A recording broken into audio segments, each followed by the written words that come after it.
Welcome today to our TMBT radio program, Above the Rim. And today I'm truly blessed to have two of my brothers with me who are heavily entrenched in the youth sports and the basketball, high school basketball. I'm really blessed today to have Coach DARRYL Watts from Armstrong High School.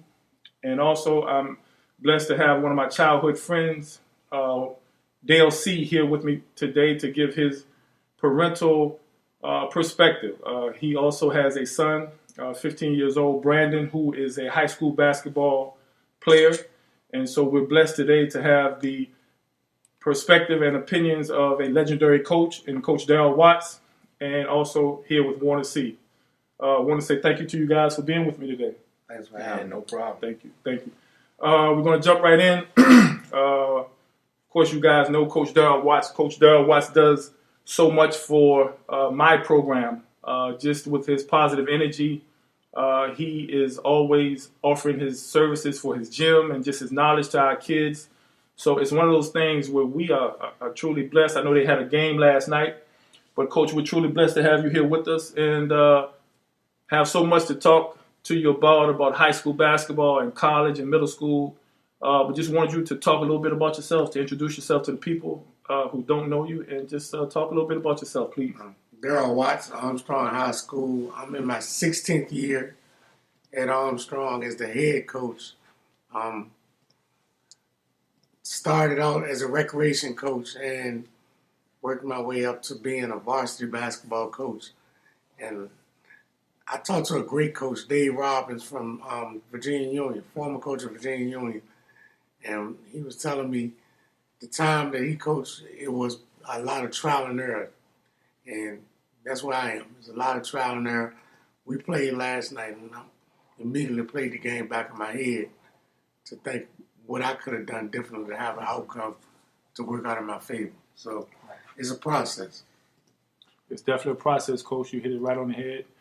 It's a process that, like you said, after 16 years, I'm sure that you are well equipped and well aware of what that process takes. And it's not for everyone. And so for someone to be coaching for 16 years, I think it says a lot about them from a heartfelt standpoint. You don't do something for that amount of time without loving what you do and caring for the kids. And so I'm a testament. I've seen you, how you spend countless amounts of money and time, and you take kids home after practice. And then, of course, you have to stop by McDonald's on Mechanicsville Turnpike and feed them. And so I'm sure that those people that work there, they probably know you on a first-name basis. They do. They do, I'm sure. But that's a testament to what you're willing to sacrifice for your program to be what it is, one of the premier programs that we have in the Richmond City area. So we're blessed to have you today, Coach. I want to say thank you as well. Going to turn it over to one of my brothers who I've been knowing since we were 7 years old, 8 years old. And so it's a pleasure for me to have him here on my show. And we will be featuring his son, Brandon, coming up in one of our future episodes. So we'll be talking to Brandon at a later date. But I want to say thank you to you as well, DALE SEAY. Yeah, glad to be here. Tell me a little bit about what it takes to make of course, everyone wants to know the formula. Everyone wants the LeBron James formula. But I'm sure as myself and Coach Watts and Dale, you guys can attest that there is no formula. It's a trial and error type thing. It's one of those things where you have to have good coaches, of course, to send your kids to, and you have to have coaches and teachers and guidance counselors and principals that you believe in.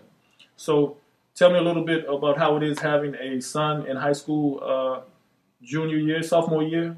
Tell me what that is like for you and your wife. Well, I mean, it's a big difference. It's a change after being a high school athlete, college athlete yourself, to trying to pass on that to your kid. Because times have changed, the mentality has changed, and the way things are done has definitely changed. Nowadays you have old school coaching and you have the new style of coaching, and just to be able to sit back sometimes and allow the coaches that are coaching your kids now to coach, even though you've been a part of that sport yourself or have done it at a level yourself, to whereas you want to sit back and you want to get involved. And there's nothing wrong with getting involved, but it's also at times you have to let the coaches do their job. So in that fact now, just to sit back and watch my son play and try to pass on some things to him is a big challenge. It's especially knowing that, today all the kids, they watch the LeBron James, the Steph Curry and everybody, and that's who they idolize. Whereas back in our days, we had our people that we idolized, the Michael Jordans and everything, but we also worked with each other. We worked to make each other better. So to see different changes, trying to change your mentality as to how you're going to raise your kid in an athletic environment, to also let them know that, school is the thing that they need to focus the most on. The sport is there, but school is what they need to be really focused on. It's big what you're saying, and I think for those people that are listening, they understand that it's part of the village. I consider myself, of course, as a parent, I consider the coaches and the guidance counselors and the assistant coaches, the janitor, everyone who's in that building, I consider them to be a part of the village that it takes to raise the kids. So it's big what you guys are saying. It's big what you guys are doing. Coach wanted to get you to elaborate a little more on, I don't think people really realize what the process is to become, and not only to become, but to be a successful high school coach. So I wanted to get you to elaborate on that process, just what it takes, maybe give people an inside look into your day-to-day operation. I know you're in the building, and so you have a chance to be with your kids, your students, and your players. The good thing is that you're with them all day, 24 hours a day, if you will. So elaborate on that a little bit for us. I think the two main ingredients to become successful on the level that we are. One is to stay hungry. I'm always trying to get better at what I do. I'm always asking another coach a question. Or with technology, YouTube affords you the ability to pull up something that you may not know and see it, visually. Or reading a book about something you may not know. Also, real big, we mentioned the new style coach. Now more than ever than before, it's about relationships. Mm-hmm. It's about relationships. It's the old school is a one size fits all as far as coaching. You're dealing with 12 people in basketball, 12 to 15 people who are motivated in different ways and have different personalities, where you may be able to be stern or yell at somebody. Somebody else may not be receptive to that. So you have to figure out all of that. And all the while, building relationships is imperative to being successful. They have to know you care about them beyond basketball. Yeah. I think that ties into what DALE SEAY is saying about the kid knowing, but also the parents have to know too. And I'm sure that it's a luxury to have a coach like yourself. If I were a parent like a DALE SEAY and I had a 15-year-old son who was playing for you, I would see it as a luxury, as a blessing to have someone like yourself who is on hand with these kids 24 hours a day. Of course, not 24 hours. You are accessible to them 24 hours a day. We were just sitting here right before we went live, and one of your students from last year called you just to check in with you. So I see you on the phone all the time, talking to your current and your past students. It's just one of those things where one of my coaching buddies told me, he says, man, if you're going to be a high school coach, you have to give 110% because it's what the kids expect from you. It's what these kids need, especially like myself. I'm from the inner city. I went to John Marshall, inner city raised, born and bred, like all three of us. All of us are from the inner city. So it's probably a little more that those kids need. as far as guidance and as far as staying on top of those guys and making sure that they are doing what they're supposed to. Of course, we understand that all kids can be mischievous and kids have a mind of their own. They do what they see their friends doing, but I'm sure it's an advantage for you being in your building, having a chance to say the small things. Like if they see Coach Watts on that corner, I know that I can't walk down there. He knows I'm supposed to be in class. And so I'm wondering, how do you see it as an advantage being in the building with your kids? How has that helped you over your period of time at Armstrong High School? Well, even beyond that, as you know, I work recreation and parks. Right. Yes, sir. And I work in my community, the Fairfield, Mosby communities. So chances are I know you beyond before you get to high school. Right. Yeah. And I've known you for a while and probably know your parent. Yeah. And so a lot of times I can discipline you or say and do things that affords me to do because I do have that relationship beyond before we even get to high school. Being in the school allows me a little more supervision as far as my athletes. I really pride myself on, in the mornings, my guys stop by my class. And it's not mandated that they stop by, but I can almost take a role, an unofficial role, and I know who's in school and who's not in school by 8:30, 9 o'clock. So, you know, that comes from, like I said, building relationships with them. Right. Now more than ever, when we were growing up, you know, I grew up in a single parent home, but my mom was a rock and my grandmother was a rock. Right. These kids come from different backgrounds, and I think now they demand more from coaches. They do. To fill the voids that they have. So, you know, that's kind of a part of the job, and that's part of what you undertake as a coach in 2018. This is true. This is true.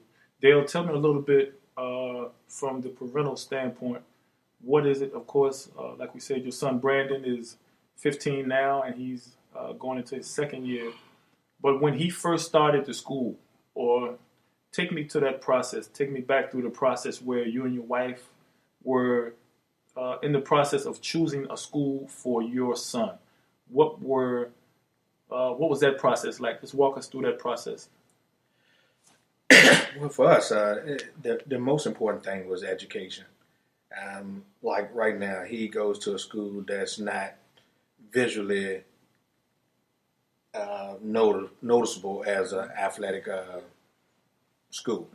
So that wasn't important for us, for him to go to a school where he can get visibility as far as for basketball, football, anything like that. Right. That's a luxury to us.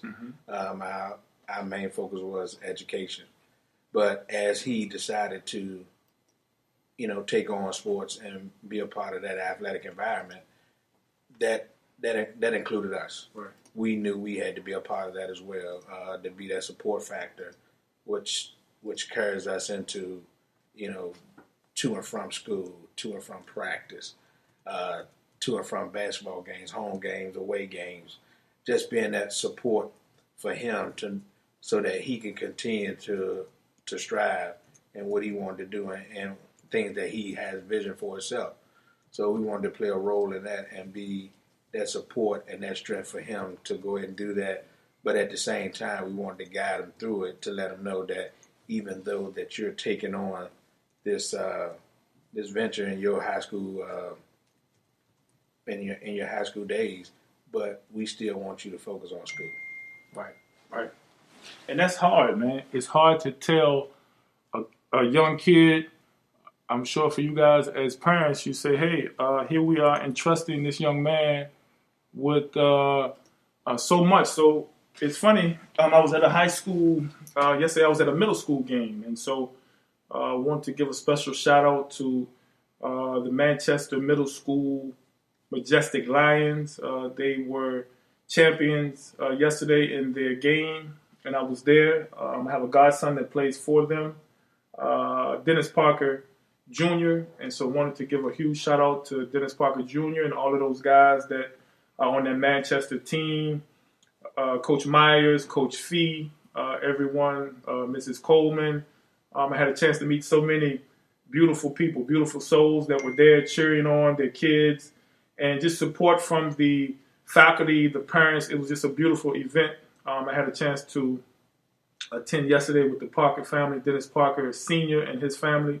And so, of course, they were victorious. It made everything great, but I was really overwhelmed and taken aback by the support from the PE teacher, the counselor, the janitors, the cafeteria people.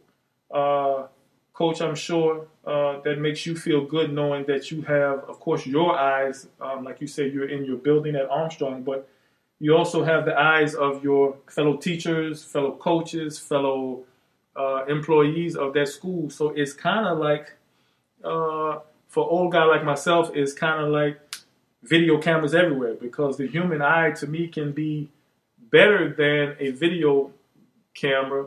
And so I would like to think that if those kids, or let's say you have a kid who is maybe thinking about not going to class, if he walks by and sees a video camera, he may say, oh, maybe that camera didn't see me. But if he walks by one of your staff members, or by one of your coaches, or by yourself, he can't say that no one saw me. So to have people on your team as part of that village, as I like to call it, it is big.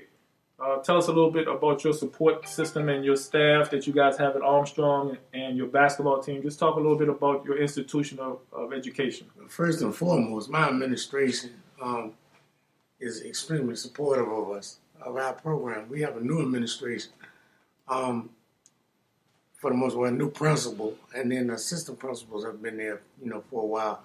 But they are extremely supportive, and they understand the importance that sports has in the educational process. As far as the faculty, my guys know that they are at Armstrong High School. The basketball is probably the highest profile extracurricular activity in the school. And so you can't fly under the radar. They also understand that they can't do what a normal student can do without being noticed. Right. They will stand out and be identified by the faculty or the staff, as to, maybe being out of place or being out of line. Mm-hmm. So a lot of times that comes into play in their decision making as to whether I should or shouldn't participate in whatever was going on at the time. Mm-hmm. The school itself is, like I said, extremely important. Our guys understand how important basketball is to our school as well. Right. When we get back to school in September, everybody in school is ready to fast forward to November to get the basketball season. Yeah. And it extends beyond the school. It extends out into the community. Mm-hmm. They understand that, the community is waiting for us to be successful. We started off 1-3 this year, and I actually felt like I was letting people down, right. As far as the school and the community. Right. And then when we flipped it, and right now we're currently 12-6. You still feel like you want to give more. Right. You want to give more. So, it's a constant wanting to give back, give the community something to be excited about. Coach, you said it, you hit it right on the head. For those of us that know you and have been knowing you, I've been knowing you myself personally since I was about 17 or 18 years old. And so for those inner city folks like myself and like so many of our listeners that know the demographic of the city of Richmond, they understand the importance and what the part of Churchill, what Churchill means to the city of Richmond. And so it's actually a part of town where my mother grew up, pretty close to your campus, pretty close to your school, 3 minutes away. And so Churchill, of course, going back, I'm telling my age here, but I also wanted you to elaborate a little bit. Every time I walk into your gym, you have a picture of Maxie Robinson on your wall. Huge picture. So many great people, people that I call mentors, like Coach Mac Anderson. My mother, Lou Anderson, I think also went to Armstrong. And so just talk to me a little bit about Maxie Robinson and what he means to you. And for those kids, I'm sure you have thousands of kids who walk by that picture and have no idea who the gentleman is. Absolutely. But he's, before every game, we line up for the national anthem, and his picture being on the wall is a reminder of what I strive for. I want to uphold the standard that was set by Maxie Robinson, Walter Penny, Charles Bonaparte, those guys, Horace Lawrence, Andrea Horace Lawrence, those guys who coached before me at Armstrong and set a standard. In Richmond, Armstrong and Walker were the only two black schools before desegregation. And so it means that the tradition and the heritage of Armstrong is stronger than a normal school. And it means something to me. I'm a former student of Armstrong as well. So, and kind of proud me from the standpoint, when I was 16, 17, you couldn't have told me I was going to end up coming full circle and being the head coach at Armstrong. And so I look forward to winning and having my classmates being able to stick their chest out a little bit. Right. Coach, it's big to guys like us, family-oriented guys, and guys that try to give back. I think it's big what you just said, because it's one of the things that, of course, the older I get, it's one of the beauties of life is when you have a chance to, of course, give back to any kid, regardless of gender or creed or religion or color. But I think once it hits, and I'm sure it's hit you, but for those people or those ball players that can imagine or dream about coaching at your high school, so you now are in the process of giving back to kids who you were in their shoes a short period of time ago. And so I call that the beauty of life. It's just a circle of life, I think, where you, of all people, you realize what those kids need because you were one of those kids not too long ago. And so I think that helps. That helps when you have a chance to say, hey, especially me, I try to think, how can I be a better coach? Or what can I do to relate to my students? Or how can I be a better coach? And it's pretty easy. I just try to think back to when I was their age. Even though I'm 47 now and it was a long time ago, I just try to think back to how I wanted to be treated as a 15, 16, 17-year-old kid. And when I do that, it helps me plan the next thing that I say out of my mouth. I'm sure for you, I'm sure for your parents, that's big. But you can't tell me that sometimes when you walk through that building, it's not deja vu, saying, "Hey, man, I was just here as a kid or as a student." It has to be fabulous. Absolutely. I was in a situation last year where I thought that our kids were being treated unfairly, and I was involved in a situation where I had to defend our kids. And as I was called to the office to explain what happened, I explained to them, to my administration, and this is not the same administration or the same principal, I should say. You know, I am them, and they are who I am. Right. And so I can't allow anybody to mistreat not just the 12 I coached, but the 950 that walk the halls of Armstrong. That's in my DNA. Right. You know, I'm invested into Armstrong High School. Right. You know, and not just for basketball. Pretty much feels like everything that happens at Armstrong comes through room 113. Of course. You know, whether I wanted to or not. I remember like a week ago, 2 cheerleaders came to me and asked me for a locker combination. Yeah. And that's not my responsibility, but it was my responsibility that day. And so, you know, when I go through the doors, it's not so much basketball is just one thing on my plate, but just being there for them. Right. And being that to fill whatever void they're going through. Right. And being able to nurture whatever, you know, they have to offer and make sure they're living up to whatever they're supposed to be. Right. Coach, that's big. I'm going to call him Coach C, Coach Warner C, as I call him. But Just talk a little bit about yourself and what it takes. Of course, you and I grew up together in the West End of Richmond, the original West End, the VCU area, the Randolph area. And what we did was we played sports every day. And so kind of want you to talk about your progression as a man, as a boy, from when we grew up until man and now to father, and talk about yourself and how your athletic background, you being a football legend at TJ and track, and then going on to continue your education down at Christopher Newport University. So just want you to talk a little bit about your own progression and your own evolution as a young man from the inner city to now having a son who you're guiding. You're a great father, great husband.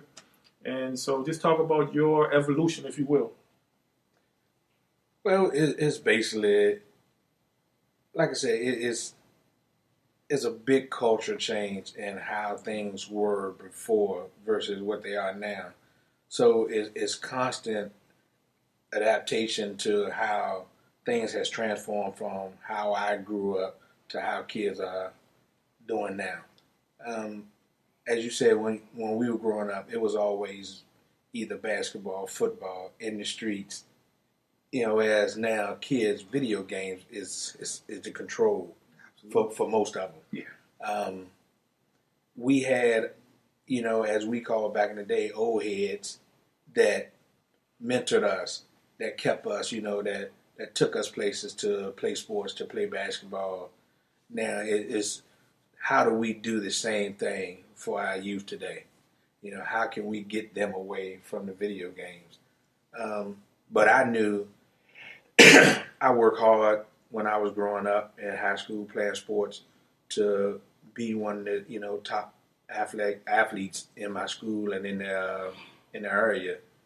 But I also, as time went on, also knew that, hey, at some point in time, I'm going to have to resort to something else.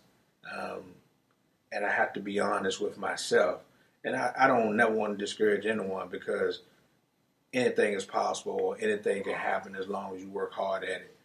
But I knew I wanted to use my brain more than, my brain was going to be my success more than my athletic ability.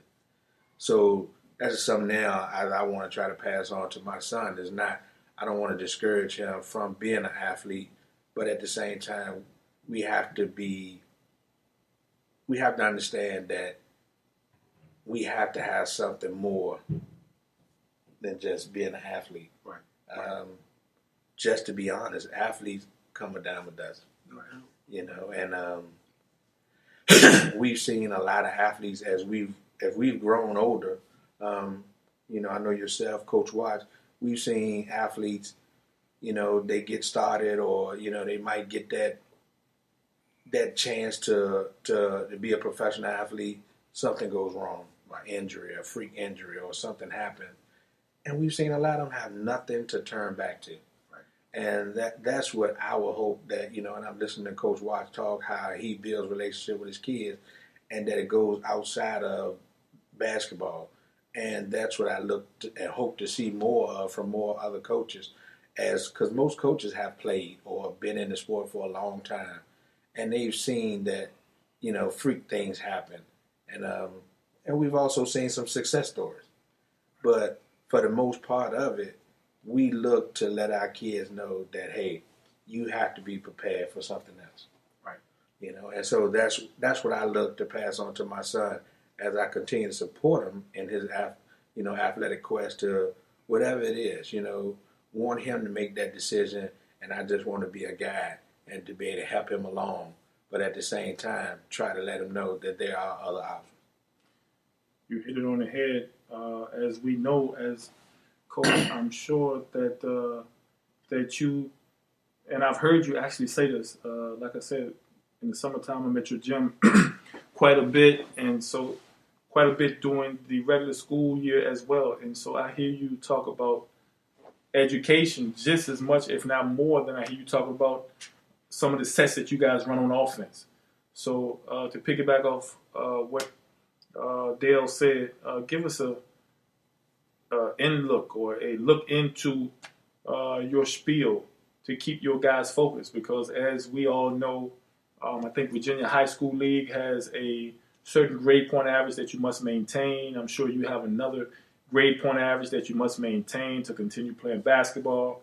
I wanted you to touch a little bit on what it takes, because we're hoping to have my godson and some more young kids on here who are currently playing middle school. So for the myth that all kids think that high school is just all Channel 6 and all Channel 12 and all newspaper and all social media, touch a little bit on the process that these kids are looking, or that will be looking to face them when they walk through those doors of an Armstrong High School or of a Thomas Jefferson High School. What's that? What's the educational piece? Because we don't want to misguide our listeners. We don't want them to think that high school is all about basketball. It's not. It's not. That's just a small part of it. Right. It's a small part of it, and actually, it's a platform to instill other things, that life skills and academic responsibilities. Not too long ago, I got a text from a young man who played one season at Armstrong. He transferred in from another school, and he was, just saying hello. He walked on at Johnson C. Smith University, in Charlotte, and we chatted back and forth. But the purpose of his text was to invite me to his graduation in May, and that felt probably better than any championship that I will ever experience. That's a championship in itself. Yeah, it is a championship. Tavon Millett that played for me 5 years ago. He's a kid from one of the housing projects in Richmond, and he went on to play basketball first at Richard Bland, and then secondly at Virginia Union. But the biggest part is he just finished his matriculating at Virginia Union, and he's about to graduate as well. So those are the championships. And we always, I'm going to speak to another one there. We had a kid, Malcolm Cook, from Mosby Court. He was a basketball player, but he was a better football player. He's now at UVA, and he's working towards a master's and talking about pursuing a doctorate after that. And my message to him is, come back as much as you can so that the current Wildcats can see that you can get out of here by means of something other than athletics. I'm making a point to point out to our kids, there's only 450 people in the NBA. Right. Yes, sir. And I think like 1,500, 1,600 in the NFL. Right. A basketball career lasts roughly 3 years. Right. NFL, 3.5. The average professional athlete, 65 to 70% of them file for bankruptcy 5 years after retirement. Right. And so, like we mentioned, you have to have a plan. You have to have a plan.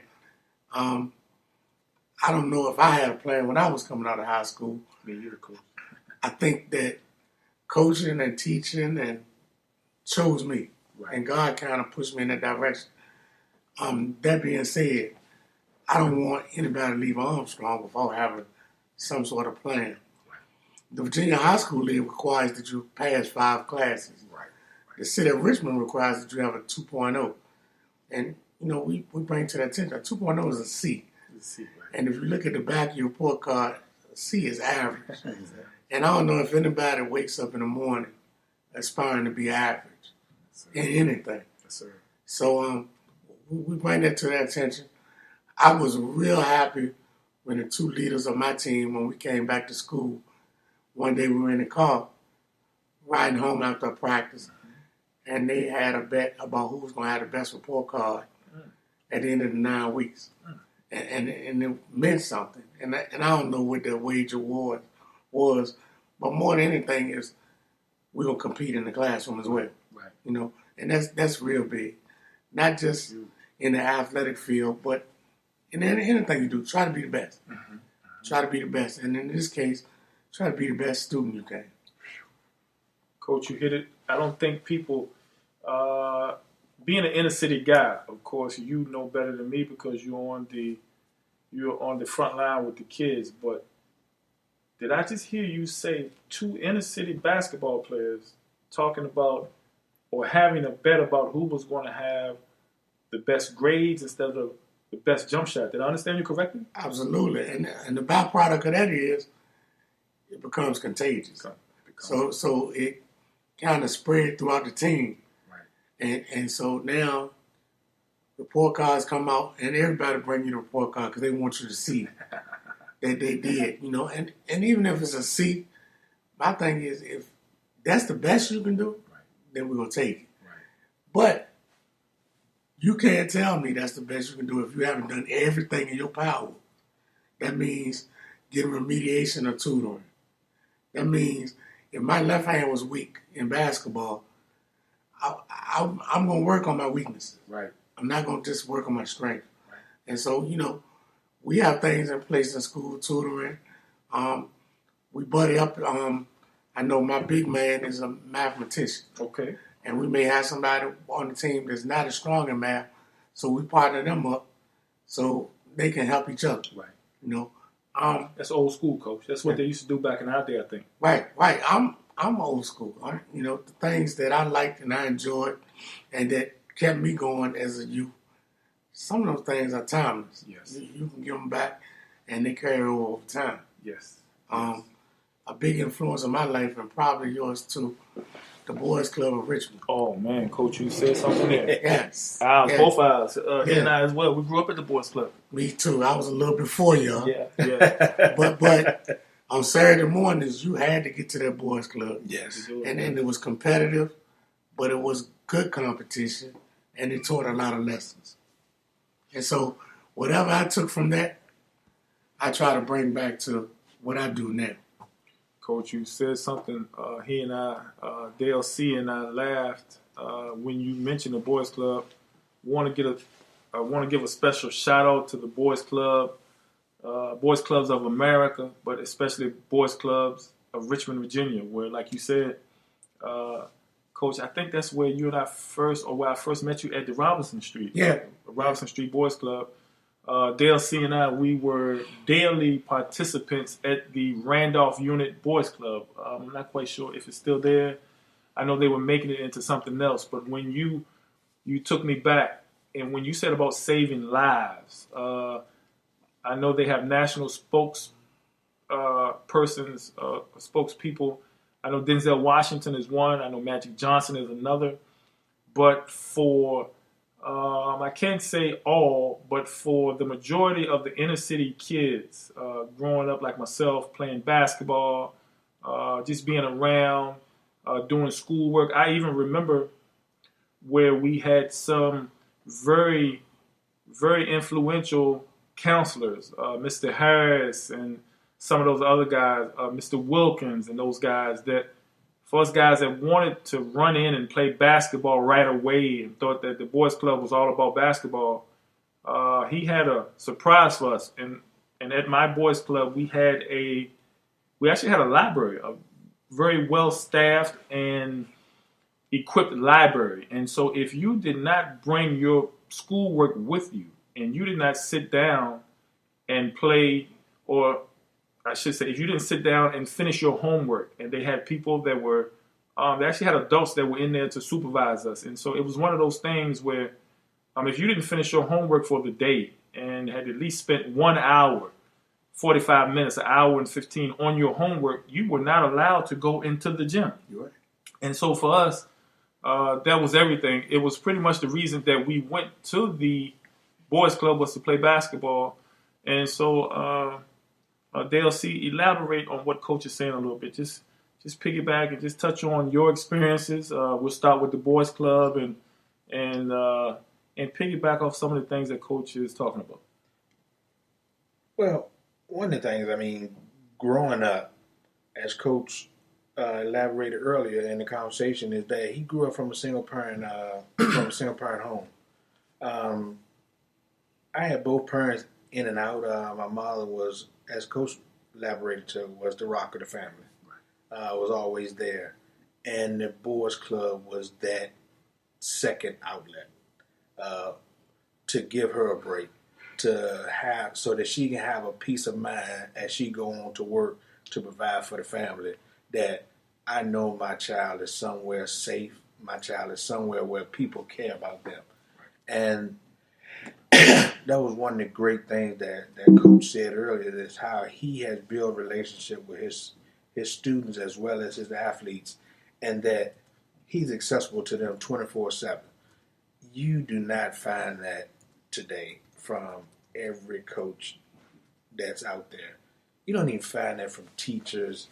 Some parents not even accessible 24/7. So to take on that responsibility to say, "Hey, I'm going to be there for you," that's what the Boys Club did for us back when we were growing up. And I can attest. One of the names, Mr. Shannon. Mr. Shannon was the Randolph director at the time, and that guy would. You were his. Right. You were his.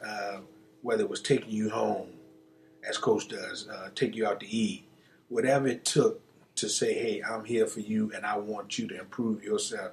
That's what he did, and so I just look back and I attribute some of my growth to the Boys Club.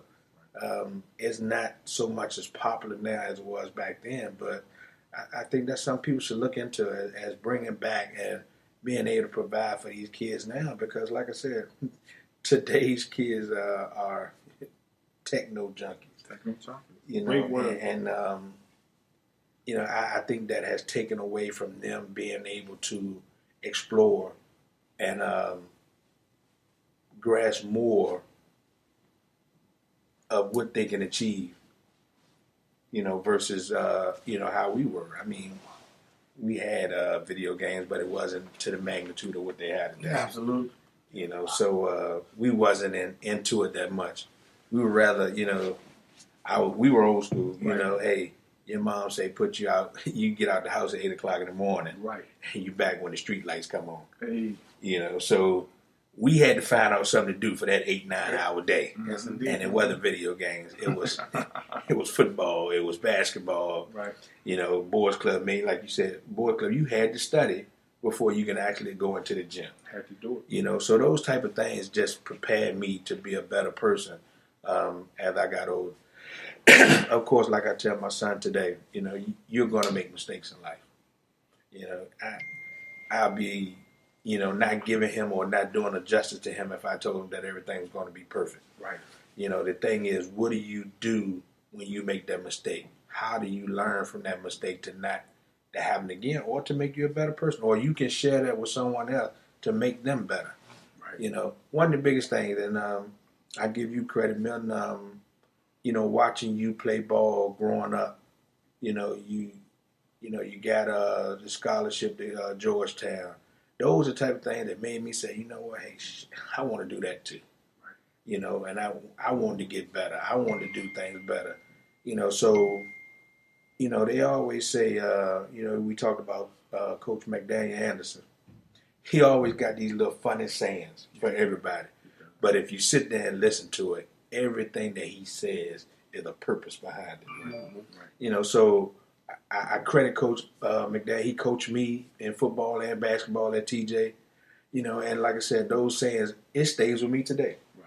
I use them in my work environment. As you know, I manage some of my employees. I give them those same little soliloquies and sayings that McDaniel used to give us.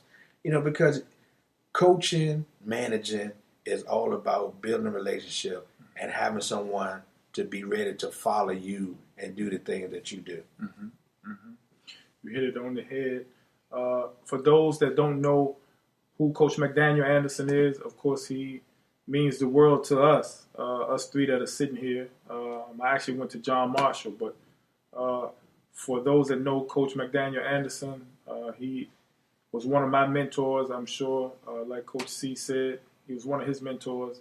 And I wanted to get Coach Watts to tell us, I know you guys, I think Coach Anderson, as soon as like last year or the beginning of the year, he was the head football coach at Armstrong. Yeah. And so Talk a little bit about what someone like a McDaniel Anderson has done to just, I'm sure, the positive energy that he radiates and his way of talking to kids. I'm sure it's contagious. Let's talk about Coach McDaniel Anderson and him being an alumni of Armstrong, what he means to you a little bit. Well, he's definitely a Wildcat, a true Wildcat. True Wildcat, yeah.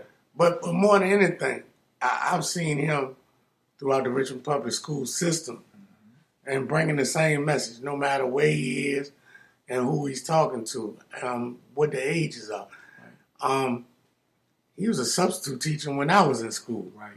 And so, it's always a positive message in what he's bringing. Always willing to offer a kind word or an encouraging word to a kid.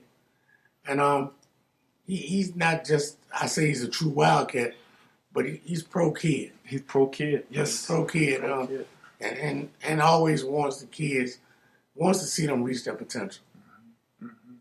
I was recently around Coach Anderson at Raymond Neblett's inner city basketball camp this past summer, which was conducted at John Marshall High School as well as the Calhoun Center. And so you're talking about Mr. Anderson, Coach Anderson. He was there every day. He would speak on Monday. And Wednesday, and then on Tuesday and Thursday, he would be serving food to the kids, or he would be passing out trophies, or he would be doing something. And so I had a chance to probably talk to him more last summer than I probably have in all of my time of knowing him. He and I would run up to the fire station and get the meals. And so it was one of those things where he taught me a lot, and we would talk for 5-10 minutes a day. When we had time from serving food and talking to kids, but he enlightened me on the demographics of Richmond, and he also enlightened me on the racial tension, if you will, that was going on in the 60s and 70s and maybe even the 50s.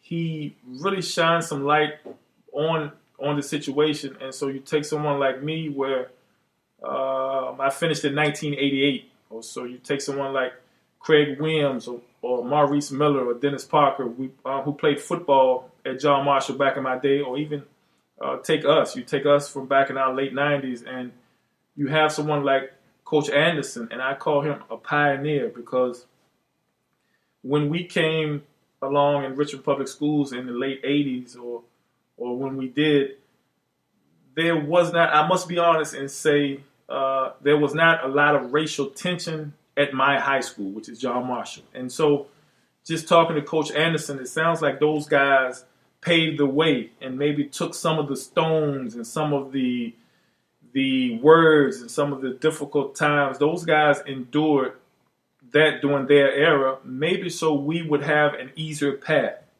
And so it's a blessing to still have him here and sharing his knowledge. But I also spoke to Coach Coach Calvin Barnes and some more guys that went to Richmond Public Schools back in the 60s and the 70s. And so I'm here to say that from listening to those guys, it wasn't always a pretty sight or it wasn't always seamless. Coach, talk a little bit about, of course, like I said, my mother and father both attended Armstrong High School. And so even though you're not old enough to actually be a part of that era, talk a little bit about what you know and about what you've heard from those times when we just had the Armstrong and Walker era. Talk about that a little bit for us, Coach. That was huge. That was huge in the African American community. It was a pride thing. Pride. It was extremely powerful to have on your orange and blue or your green and white. Right. I remember growing up, and you all probably can remember this. On Saturday morning after the Saturday after Thanksgiving, waking up and getting to the boys club, and at a certain point of the day, probably 12:30 or so, you had to get to City Stadium. Yes, sir. You had to get to City Stadium for the Armstrong Walker game, and it was festive. Yes. It was festive, and it was like a family to play. And you still get to a certain extent that flavor, especially, I'm not sure as much as in football as you do in basketball. Basketball, when city schools play city schools, you can throw records out the window. Yeah. It's going to be packed. It's going to be hot in the gym. And there's some pride there. Not, like I said, to the same extent that the Armstrong Walker game, but when you were in middle school back in the 70s, you couldn't wait to get to high school to put on one of those colors. Man. Coach, you said something then. You said something. It's what we did. It's what our parents, first of all, it was the only two schools that they were for African-American students to attend school. And so it's one of the things, especially during this month, our beautiful month of Black History Month, which we are currently celebrating. This is one of our first shows that we're doing for Black History Month. This is our new show called Above the Rim. And so we have some more stuff planned for our Black History Month festivities. We also have one of our shows that's dedicated to the female perspective and the female opinion on life, which is called the Equality Factor, which we will be having a huge Black History Month celebration and also have that show going on. And so while we're here, Coach C, DALE SEAY, talk to us a little bit about your school, TJ. And at one time, for what I understand, TJ was also a predominantly white high school. TJ was actually the school that I was supposed to have attended. But thanks to the knowledge of Coach Pierce Callahan Sr., bless his soul, rest in peace, he's not here, but I was bussed over to John Marshall. So I want to have you talk a little bit just about your high school. We got Coach Watts here talking about Armstrong High School, and of course your high school, TJ, where we have one of our good friends and brothers that's really in the struggle. We have Coach Kendrick Warren, who's at your high school now. I think you guys were in school at the same time. So talk a little bit about your high school and talk about the different times that are going on now with the education, the basketball, the raising a kid, just being a parent in 2018 versus you being a kid or student or athlete in the late 80s. Well, I mean, TJ is it has a Latin tradition as well as any other high school. Everybody tradition is how you carry it at a school. So much more than it is something that's passed on. But I think I could say the same for any high school that in the city of Richmond. As we were growing up, teachers were more than teachers. They were your parent away from home. You go back and you look at what teachers were making when we were going to school. They actually gave more than they were given. Yeah. It's definitely a time to take a hat off to our teachers back then, because they played an intricate part of who we are today. Right. And I look at it, like you said, TJ at one time was a predominant white school, and so then the blacks started getting bused to TJ. So as I was going to TJ, at one point in time, the city was looking at closing TJ. Mm-hmm. And matter of fact, in 1989. So this is when our school came together, and the whole school, we marched from TJ all the way down to City Hall. Wow. To protest against them, even the thought of closing the school. Right.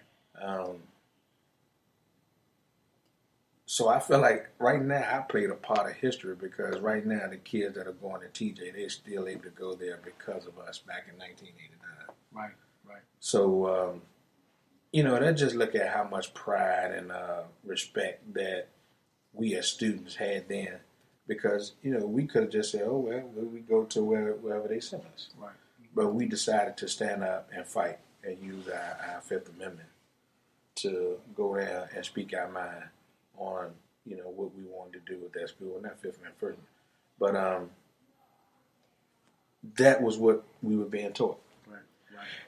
In our history is that, this was rights that was afforded to us. So as young adults, use your rights. Right. So like I said, every school has something that they can go back and attest to and say, hey, when I was going to school, this is some of the things that I gained. And, I could say the same thing for TJ. We had a tradition in basketball. We had tradition in our athletic department. But we also had a lot of folks that we sent off to higher education as well. Mm-hmm. So it was one of them things to where we balanced it out. Right. We made sure that kids, when we graduated from Thomas Jefferson, that we were balanced. Whether when we left the school, it was about us continuing our athletic career, or whether we was trying to improve our education. Mm-hmm. Mm-hmm. So I thank Thomas Jefferson for where I'm at today, and I thank the teachers that was there. Right. It's funny because, like I said, we all are pretty much the same age and grew up here in the city of Richmond during the same time. And so it's only normal that we have the same views on life, on youth, on society, on the world. I'm sure that there may be some variations, but I'm sure that in the grand scheme of things, us three have the same view on society. And so, Coach, like I said, wanted to just talk to you a little more while we have you here. We're blessed to have you here. And wanted to get you to elaborate on the evolution of basketball styles. And so I'm not sure if our listeners have had a chance to see my Instagram post today, but it's a pretty accurate post. It's called The Evolution of Basketball Styles. And so, Coach, just wanted you to touch a little bit on the difference, if you will, from high school basketball in the 80s to now. And the difference, your opinion, of course, the good thing is that you're able to transcend. I think you've been able to transcend. Like you said, you've been coaching 16 years, and that's a testament to the game of basketball changing, but I think also you being able to adapt to the current way of basketball and the current athlete, the current student. So I want to get you to talk, if you will, about your opinion on basketball before versus nowadays. First of all, I'm almost sure that everybody in Richmond and probably the state of Virginia are elated that you ended up at John Marshall versus TJ. If you and Kendrick Warren, the whole state would have been shut down. I appreciate it, Coach. Yeah, that would have been dangerous. That would have been dangerous. Not to mention Tom Cat Meredith and Earl Carpenter. And that could have been very dangerous. Yeah. And then speaking to the evolution of the high school game, it could be me, but it seems like back in the 80s, kids were bigger. Yes. I have 165. Last year I had a 6'5" and a 6'7", and I went crazy because normally I have a 6 foot or 6'1" center. Right. And so right now, I think the high school game is following suit to the professional game, as in you can't pigeonhole a kid in a particular position because he's a certain size. The big kids get to go out on the 3-point line now, and even they have to be able to handle the ball to a certain extent. The kid that I had last year, 6'7", was a guard trapped in the 6'7" body. Right. I remember several years ago playing TJ, and we had a kid that was probably about 5'10", but he was strong for a 5'10", and we posted up everything for TJ, every guard that they put on. So you kind of play to their skill sets and try to take advantage of what they bring to the table. Right now, my best player is Dominique Finney. He's 6'5", And, early in the season, he shot a couple threes. And people looked at me like I was crazy. And I said, well, the next level, he has to have that in his toolbox. So we don't want to limit him to that. Right. I think you came up in the golden ages of high school basketball in Richmond. From the early 80s, the 80s period. Right. Produced Greg Williams, Jerry Hargrove, Slim Jennings. It was a whole lot of good basketball back then. Mm-hmm. And even during your era, you had your group over at John Marshall and Kendrick Warren's group at TJ. But if you look at George Whip, Ticky Hill, and Big Duke, and then Cecil Pittman. And then you go to Huguenot, you had Fats Berg and Butch Morris. Yeah. And Kennedy had Tico Akabogan and so Alexander Coles, Charles Jefferson, David Rollins. You had ball players. You had ball players. Yeah. The difference today is we had trials, and we probably had about 16, 17 kids try out. So back then, good basketball players might have been on the bench. Right. Or a good basketball player who just wasn't as good in the classroom didn't play, but could play. Right.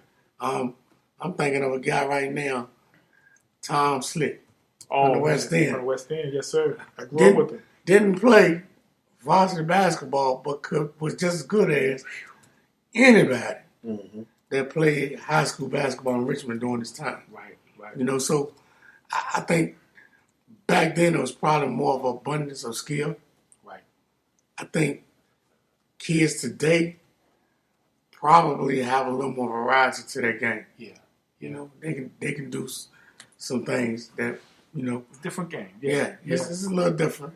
I think the difference too also, we wanted to play against the best. They want to play with the best. Right. So they will strap up or transfer to a school instead of, hey, I want to beat that guy. And we can still be friends. Right. But when we see each other in the mall, I want you to know that I got the best of you this year. Right. These kids, if you were at John Marshall now, I'm transferring over there to play with you. Right. And that's a little different. It is different. Coach, it's what I call the Kevin Durant effect. No disrespect. Love Kevin Durant. Love what he's doing. Love what they have built in Golden State. But if you can equate or will equate kind of what you said to my era, it would have been kind of like you said, the equivalent of going to a TJ to play with the Kendrick Warren, or to go to Huguenot High School to play with the Butch Morris or Larry Brown. It's something that we just weren't going to do. No. We weren't going to do it. Best of friends off the court, but it's kind of like you said, to be the best, I don't know if it's our way of thinking from our era, but to be the best, we had, or at least we thought we had to play against the best to be the best. It's just the way we were wired, the way we were raised. Just to interrupt you for a minute. Yeah. If you going back to the boys' club, on Saturday mornings, you got to the club, but you didn't choose those guys from the other schools. You went with your mob. Right. And you played against those guys. Right. And you battled. And you scraped your knees or whatever. But afterwards, you were friends. And competition, it was, like I said, I think we probably were more competitive. Yeah. I think we're probably more competitive. Definitely. It's funny because you see, I guess it's the culture, it's the environment, it's also what I call the LeBron James effect. Of course, I also am a parent. I have two sons, 19 and 21, that play basketball, that want to be good.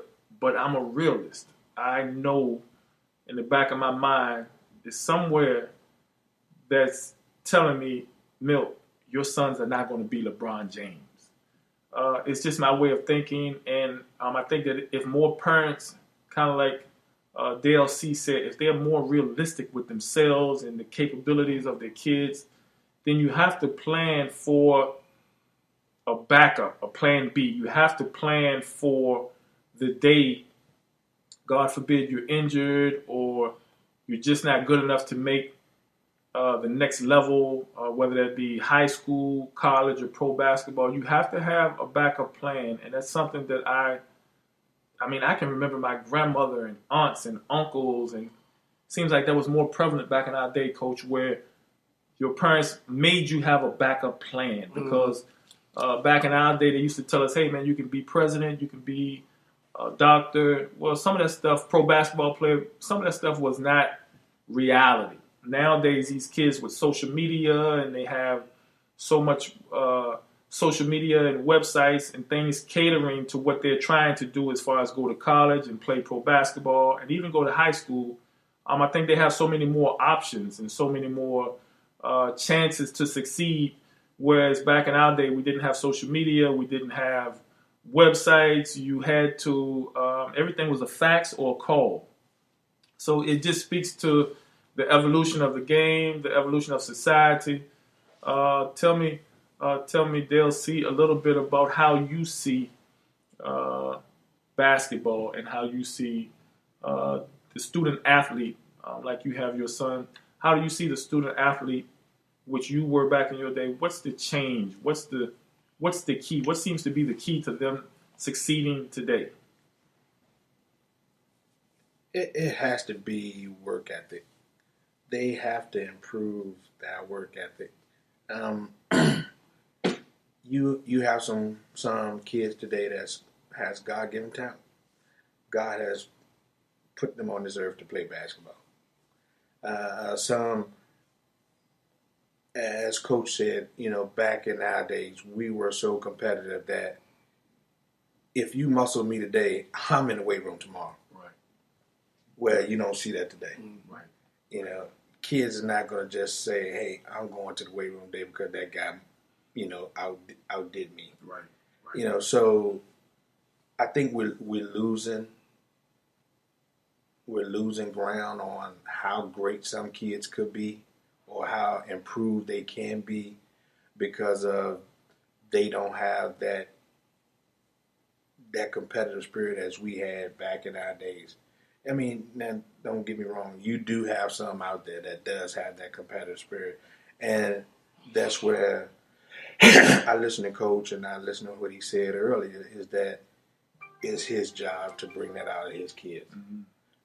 And I take my hat off to him because to me, that's a big challenge today. Huge. Because the kids have so many other things to look at or that takes their attention away from the sitting there and just listening to everything that a coach, parent, or teacher tell them that they need to do to go to the next level. Mm-hmm. Mm-hmm. So,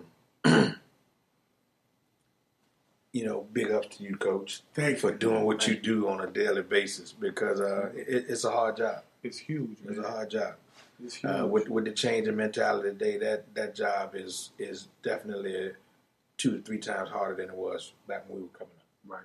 Right. And you hit it on the head. I marvel at Coach and coaches like Coach Watts because not quite sure what the salary is.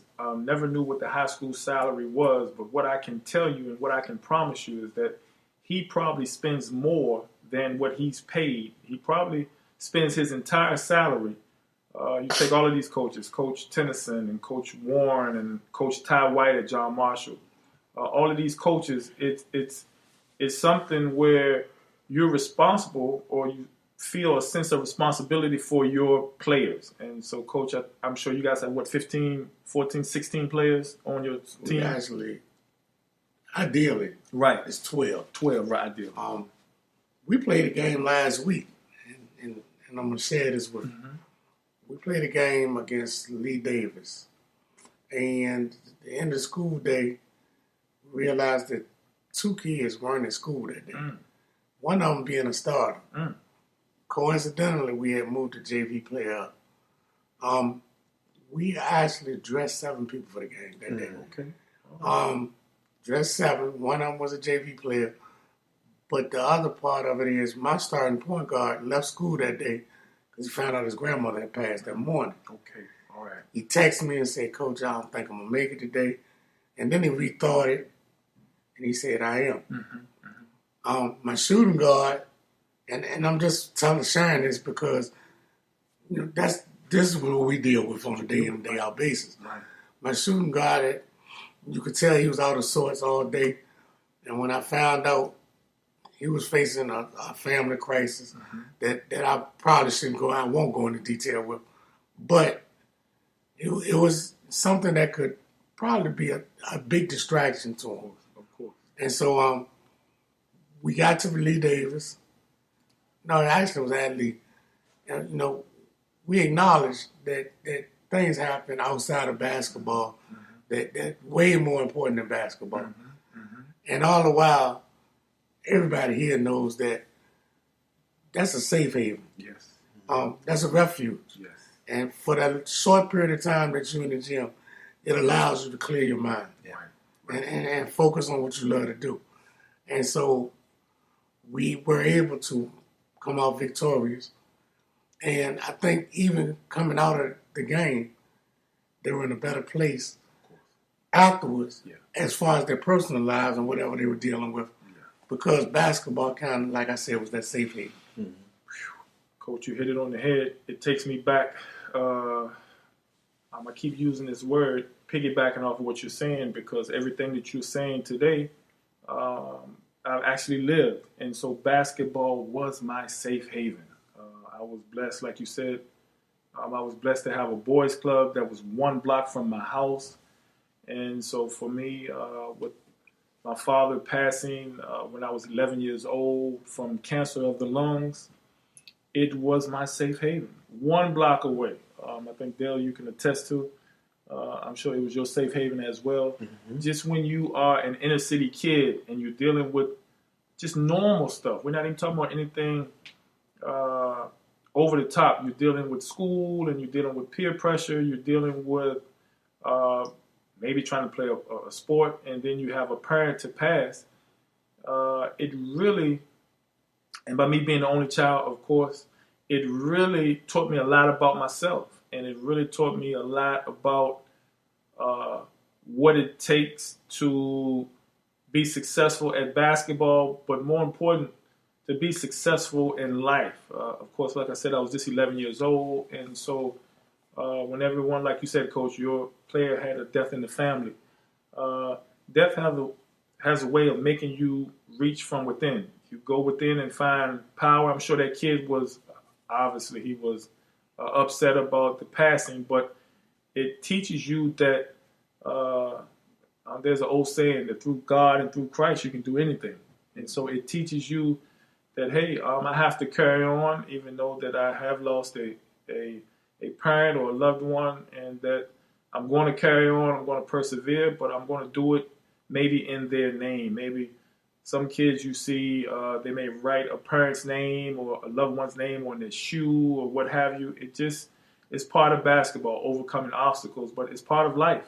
In life, basketball being a very small part of life, you're going to have things that you're going to have to persevere and overcome. And so it's just a testament to that young man, but also a testament, I'm sure you were the reason that he came, because he knew where his safe haven was. He knew where his refuge is, and it's on the court with his teammates, with his coach. And, of course, you always want to be with your family at that time. But if I have to pick a second place that I would rather be, if I couldn't be with family during those times, it would be with my brothers and with my coach. And so it's big that it's big to see that what worked for us back in the late 80s and early 90s, it still holds true for these kids today. Still holds true. Wanted to take time out, Coach and Dale, while we got you guys here. We always get so many people that want to contact and connect with our guests. And so they always say, hey, make sure that you call out their social media and all of their Facebook and Instagram, whatever they have. So, Coach, wanted you to take a second to give our listeners your social media, how kids, whether they're in middle school or high school or college kids, if they want to reach out to you for guidance or just want to have a chance to learn from you, how can they get in contact? Share your social media handles with us. I guess in a sense, I'm a Flintstone. I am on Facebook. You can hit me on Facebook at DARRYL Watts. That's me. On Twitter, I'm not even sure what my handle is. So, okay. So you can hit me on Facebook. I hit Facebook every day. Me too. Probably 2 or 3 times a day. Yeah. Not so much as Twitter. And during the season, it's kind of hard for me to do. My focus is right there in the gym. Of course. So that's where I am. DALE SEAY, for those that want to, in case we have some parents that would like to maybe have a chance to talk to you and pick your brain from a parental standpoint, we want to get you to share your social media as well. I know you're a very private guy, but I'm sure if there are other parents, whether they be middle school or high school parents who are looking to follow in your quote-unquote footsteps, wanted you to share your social media with them as well. Basically, the best way to reach me is at dalesea@verizon.net. Email me and I will return it immediately. Perfect. It's funny because you guys will be amazed at the people who actually, I'm very proud to say that we have listeners and parents and actually kids that always ask, hey, Coach, how can I get in contact with your guest? Or how can I get in contact with the person that was recently speaking? So I always try to take time out. I'm learning as I go, but just trying to take time to give people, because there are people out there that I won't say they're clueless, but they've never been through the experience of having a kid in high school or never, of course, been through the experience of being a high school coach. So very blessed to have you guys here today and to have the perspective or the view of the parent and the view of the coach. So for me, as being a parent and also being a coach and also being a player, it's one of those things where I really wanted to have you guys talking about that process. So that really means a lot. I think we have some callers in. We have someone who wants to call in. Hold on one second. We have Dr. Dennis Parker who called in. Hold on one second. Dr. Parker, are you here with us? Yeah, man. I'm just calling live. I'm live from the. Give you a shout out to your alma mater here at South Playing. I know you're doing big things tonight. Want to just give you a shout, let you know I support you, bro. Hey, we really appreciate it, man. We're here with one of our brothers, Coach DARRYL Watts. I know you guys do. Hey, Coach, how you doing, Hey, sir? how you doing, Dennis? I know you guys do a lot with your AAU organization, with coaches, gymnasium. Coach Watts has very graciously let us use this gym. We appreciate that, Coach. No appreciate problem. the love. No problem We appreciate the support of all what you do, man, in the community for these kids. That's at Armstrong and all over the city, man. So we appreciate you, bro. No problem at all. You're welcome. It's big what you're saying, Dr. Parker. Coach Watts, for those of the people that know Coach Watts, he's one of those people that opens up his house. I call his gymnasium his house. And so he doesn't have to do that, but he's a community guy, and he's one of those guys that's willing to share information and anything he can do to help. Yes, sir. Are you currently at the game right now, Dr. Parker? I am, and I'm going to let y'all get back because it's a pretty exciting matchup. I know y'all doing good things. How's that atmosphere there? Energy, okay? How's that atmosphere at the Ash Center? We're probably going to be talking about the Ash Center a little while, but how's the energy? It's all right. Like I said, we're in the third quarter of the game before John Marsh, but it's a lot of the Ash remind me of the way it used to be in the late 80s. So it feel good. Right. Y'all be good, man. I'll let y'all hold it down. Okay, Doc. Thanks for calling in, bro. All right. So being that we have a big game in town this weekend, we're going to try to. I was supposed to be going to the game, but I'd rather be here sitting talking to you guys, and it doesn't look like I'm going to make it. Coach Watts wanted you to talk about a little bit the tournament that's going on. Wanted you to talk a little bit about Richmond basketball. We have some great young legends, as I call them, that are participating in the city of Richmond and surrounding counties. And just wanted to talk to you, or wanted you to talk about what a tournament like that tournament brings, the exposure that it brings for these kids and brings to the city of Richmond. Well, it provides a platform for some of the best talent in Richmond to be seen on a big stage. On a big stage. I have saw Trinity this year. I wish I could get one of those big guys in my school. Yeah. They are huge and very skillful. I saw about a half of them, and and then I've seen them during the summer. We played John Marshall, and athletes everywhere. Athletes, which in our case, that when we played them, athletes that translated into a lot of lob dunks or a lot of, if you don't box out, it's gonna be some things happening off the rim. Right. That's not gonna make you look good. Right. Richmond has an abundance of basketball talent though, on the high school level, and I'm just glad to be a part of it. Last week we played against a strong Verona team, and after the game we didn't win that one, but it was hard fought. We see them again this week. Can't wait. But it's just every night you can catch a good high school game. You can catch a great high school game, and you can see a lot of talent. And we have pretty good coaches in the area as well. Yes, we do. Coach wanted to get you to just your next games. Wanted to get you to talk about, for those that have a chance to get over to see high school games, or get a chance to get over to see Armstrong high school game or any inner city game. Just supporting the kids is big, I think. But for those that have a chance that maybe can get over to see you, when's your next game? When will you guys be in action again? We have a full week. We played Tuesday against Hanover. That night we will have our induction ceremony for our Hall of Fame. Okay. So we're gonna try to link the past with the present. Right. And acknowledge those who paved the way for us to be where we are right now. That's Tuesday against Hanover at home. Wednesday, the Blue Devils from Verona come in, and we played a rematch. Like I said, it was a pretty hard-fought game last Friday.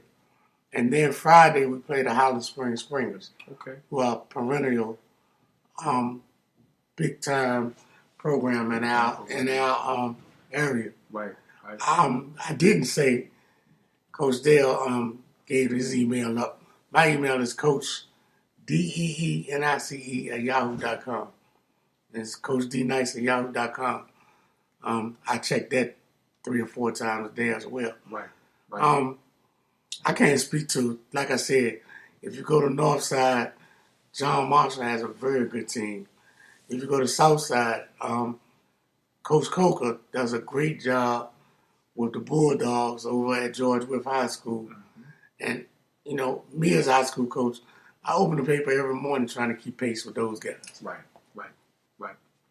It's big. Wanted to give a special shout out to Coach Willard, Coker over at George Wythe, who was supposed to be here with us tonight, but he called in to say he was having some car trouble. So no worries, Coach. If you're listening, we'll have you on coming up. Didn't want you to worry, because we will be having you on to talk basketball and to talk youth and to talk about today's society. So I want to give a special shout out to Coach Willard Coker, who was supposed to try very hard to get here, but he had some car trouble. So just want to give him a special shout out to what he's doing over at George Wythe. Like Coach Watts said, the state of high school basketball in Richmond, Virginia, I think is in good hands, because like he said, no matter what part of town you're from, you can find good basketball in your part of town. And so Coach C wanted to get you to talk about, of course, your son Brandon and his program for the folks that may not be able to get to a city game, that may be from a surrounding county or may be a little further outside of the city limits. I wanted to get you to talk a little bit about Coach Luke Jabber, who is Brandon's coach, and the great job that they're doing out there at Carver School. Yeah, well, my son goes to Carver College Career Academy. It's I would say it's like so much of like a single A school. They play other single A schools and not just the surround Richmond area, but we go out as far as King and Queen, Matthews out in Gloucester, Sussex, West Point, so forth. So it is a great little league that they play in. Give a kid the chance to play kids not around our area, and that's one that they able to see every day or on a regular basis. So it's a great program. Coach Jabber is another one of our basketball legends, city legends, that has played from George Wythe. Went on to play college basketball and overseas. So he's back, giving back to the youth, trying to get the youth prepared if basketball is something that they want to do to help them explore that option. So thank you, Coach Jabber. That's big. We're talking about Luke Jabber, of course, the legendary point guard from Georgia Wythe High School, who actually later on played at Virginia Union for Coach Willard Coker.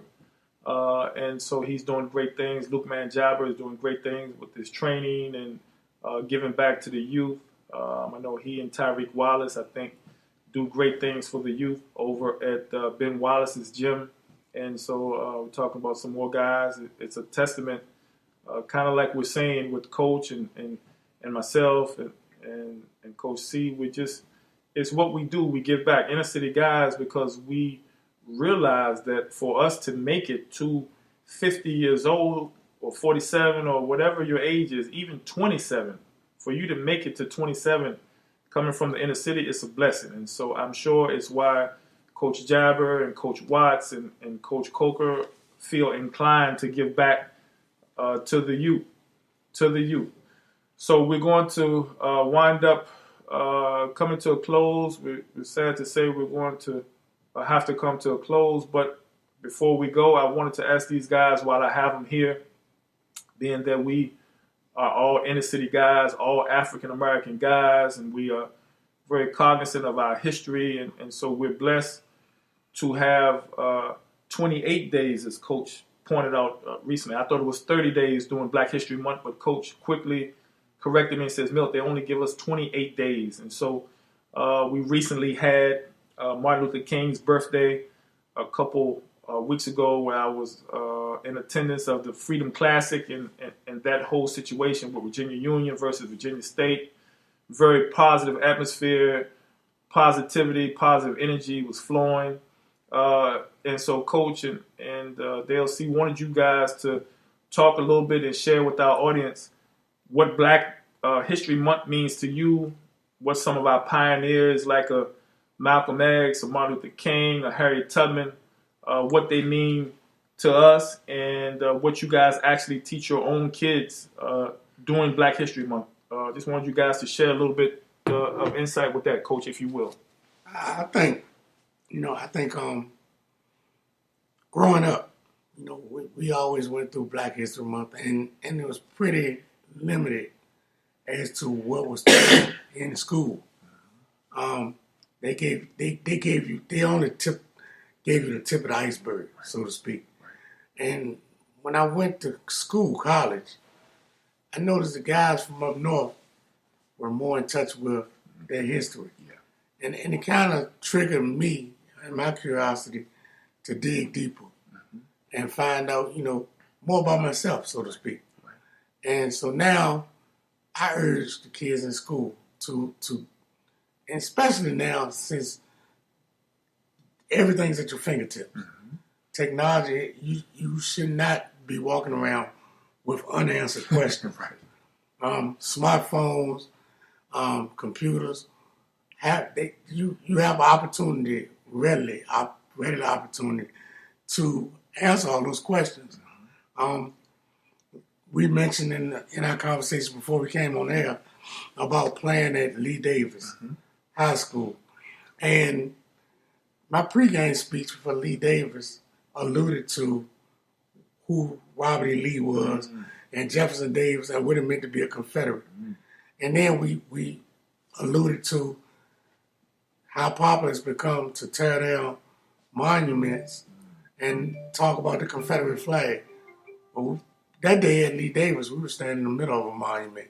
Right. And so we challenged our guys in the way we could to tear down that monument. Right.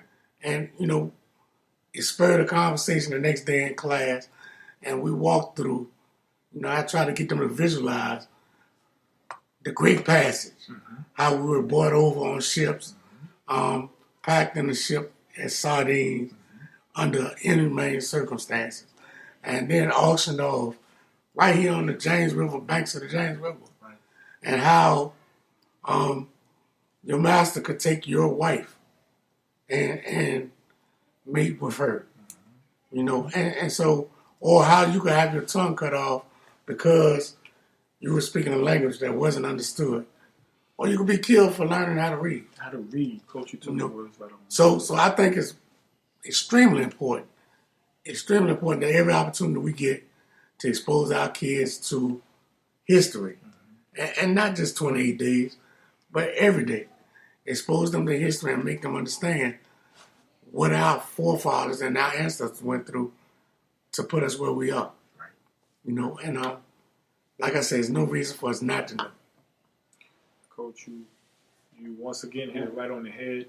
Wanted to give a special shout out to Maurice Miller, who is chatting with us during our live feed. He's texting in and sending his positive energy to us here. So we wanted to thank him for always just being himself, just always being positive, always being supportive, always sending those little positive messages to keep going. And so, of course, you guys as listeners can't see it, but we have our screen here that's up, and he's texting as we go. So wanted to send a shout out to Coach Maurice Miller. DALE SEAY, talk to me a little bit, same question for you that Coach elaborated on, and Black History Month, and coming from where we're coming from, being African-American men, coming from the inner city, and just talk a little bit about your feelings and your role models growing up. I think Coach summarized it the best. We get to a point to where as they give us, it's sad to say that we don't have to face racism and the things that our mothers and grandmothers and great-grandmothers faced.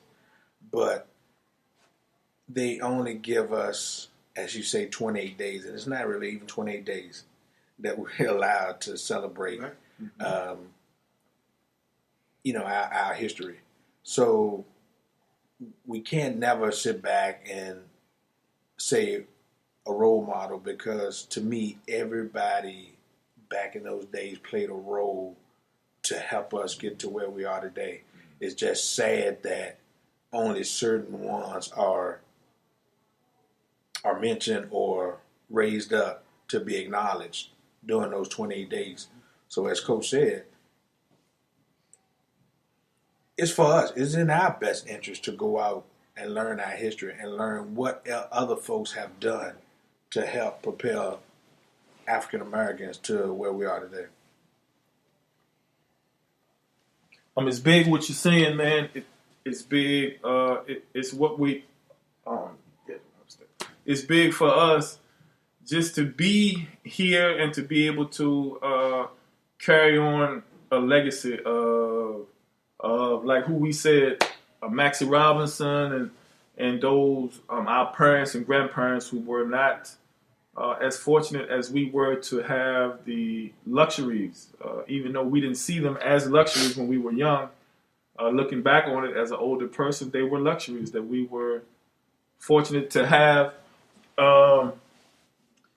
them with us. And so once again here on TMBT Radio, this is our newest show called Above the Rim, where we try to give the perspective for me as a player I always think that players, when you're concentrating on getting ready for the game or you're getting ready to play, you're lifting weights, you're concentrating on the rim. Everything that you think about, I'm going to have to put the ball in the basket. I'm going to have to dunk the ball in the basket, or I have to protect the rim.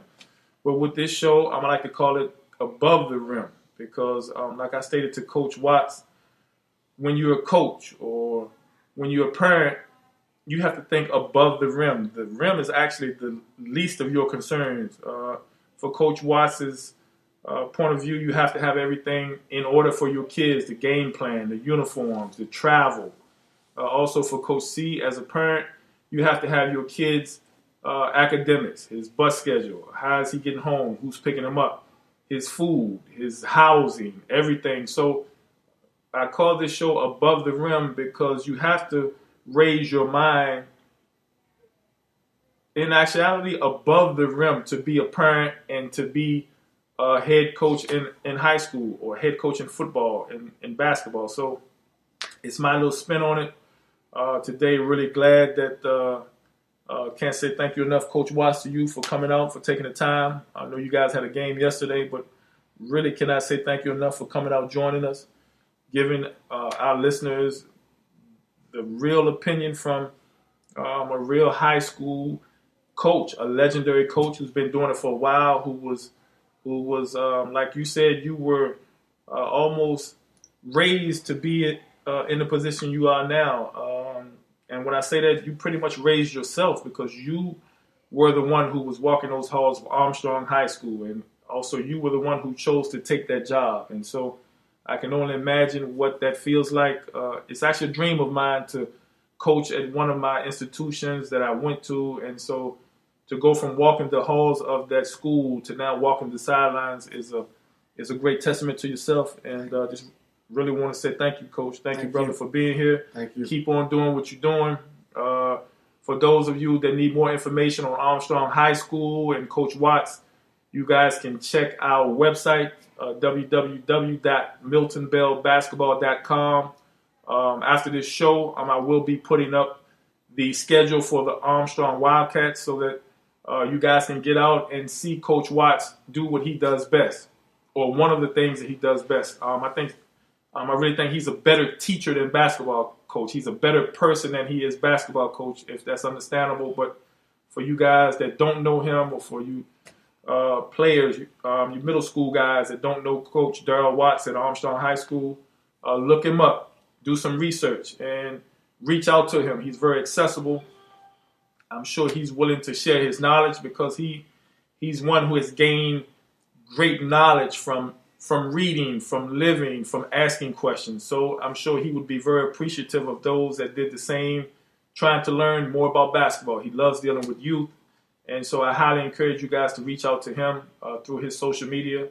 Coach, I want to ask you one more time before we let you go, your social media, one more time for those listeners. Well, you can look me up on Facebook, DARRYL Watts. And my email address is coachdnice@yahoo.com. Perfect. Coach Warner C., Coach Dale C. also wanted to say thank you for having us tonight, for sharing your insight with our listeners on what it takes to be a successful parent, a successful father, and just giving some insight, some secrets, if you will, of what is taking you your journey and how you have been able to produce such a positive and loving son. And also great student.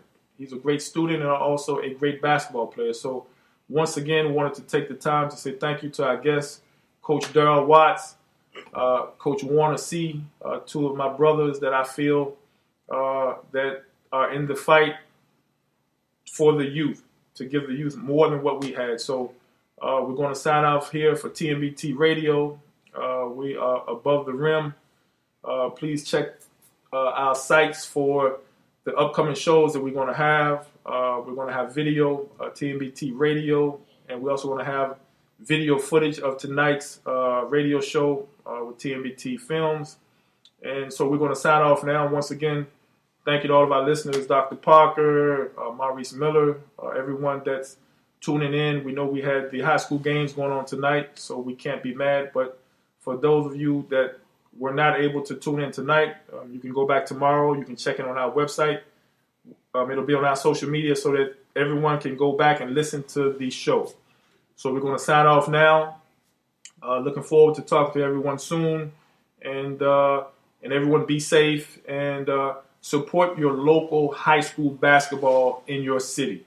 Whatever city you're in, whether it's Raleigh, North Carolina, Richmond, Virginia, Las Vegas, Nevada, support the youth. It's one of the things that I promise will bring you great joy. And so we'll leave it there. Thanks, everyone, for listening.